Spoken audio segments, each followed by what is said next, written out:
सुंदर वन में एक खूंखार शेर रहता था। वह वन के सभी जीवों के लिए मुसीबत था। जंगल के जानवर उससे इतना डरते थे कि उसकी दहाड़ सुनते ही अपने अपने प्राण बचाने के लिए इधर उधर छिप जाते थे। कभी कभी तो उस शेर को इसी कारण से भूखा भी रहना पड़ता था। एक बार शेर को कई दिनों तक कोई शिकार हाथ न लगा। वह शिकार की खोज में इधर उधर मारा फिरता रहा। बहुत परिश्रम के बाद भी उसे शिकार के लिए कोई जानवर न दिखाई दिया। उसे ऐसा लगने लगा कि वह भूख से मर जाएगा। शेर शिकार की खोज में अपनी गुफा से बहुत दूर निकल आया। अचानक उसने देखा कि सामने एक बड़ी सी गुफा है जिसका द्वार खुला हुआ है।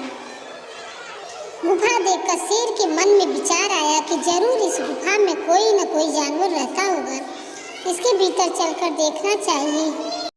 गुफा देखकर शेर के मन में विचार आया कि जरूर इस गुफा में कोई न कोई जानवर रहता होगा। इसके भीतर चलकर देखना चाहिए, हो सकता है कोई शिकार अंदर बैठा हो। यह सोचकर शेर गुफा के अंदर चला गया, लेकिन इस गुफा में कोई न था। शेर ने सोचा, मुझे इसके भीतर चुपचाप लेट जाना चाहिए। अंधेरा होने पर गुफा में रहने वाला जानवर अवश्य ही आएगा, तब मैं शिकार करके अपनी भूख मिटा लूँगा। कुछ समय बाद अंधेरा होने लगा। रात में सारा जंगल चांदनी में नहाया हुआ था। चंद्रमा के प्रकाश में सब कुछ साफ साफ दिखाई दे रहा था।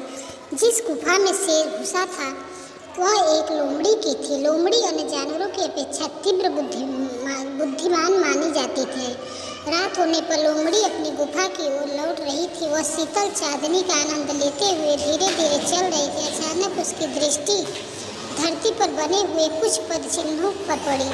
ध्यानपूर्वक देखकर उन्हें जान लिया कि यह पद चिन्ह किसी शेर का है। शेर के पद चिन्हों को देखते हुए लोमड़ी धीरे धीरे आगे बढ़ी। ऐसा करने से उसे समय अवश्य लगा, लेकिन उसने यह देख लिया कि शेर के पैरों के निशान उसकी गुफा के भीतर गए हैं। उसे आभास हो गया कि उसकी गुफा में शेर बैठा है, क्योंकि गुफा के शेर के पंजों के जाने के निशान तो हैं, लेकिन बाहर निकलने के निशान कहीं भी नहीं उभरे हुए हैं।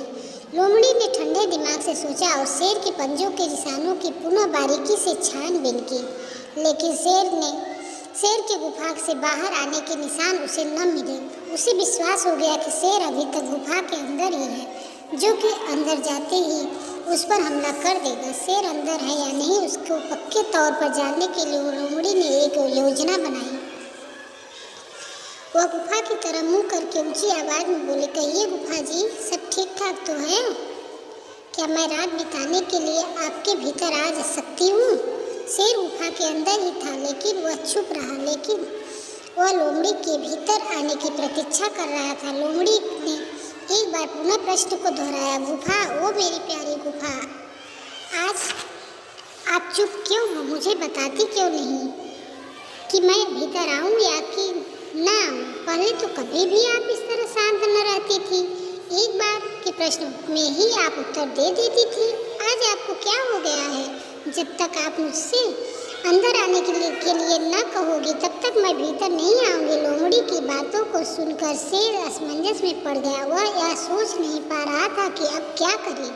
वह चुपचाप अंदर ही बैठा रहा। लोमड़ी ने दोबारा गुफा से दूसरे तरीके से बात करने की सोची। इस बार उसने कहा, मेरी प्यारी गुफा, आपके चुप रहने का रहस्य मैं जान रही हूँ। आज भीतर अवश्य कोई खूंखार जानवर बैठा है, जिसके कारण आप मुझसे बात नहीं कर रही हो। अच्छा, तो मैं चलती हूँ। शेर को लगा कि शिकार हाथ से निकल रहा है।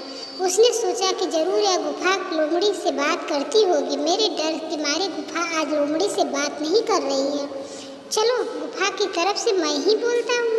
यह सोचकर शेर आवाज़ बदल कर बोला, अरे जरा रुको मेरी प्यारी लोमड़ी, मैं गहरी नींद में सो रही थी, इसलिए आपसे बात न कर सकी।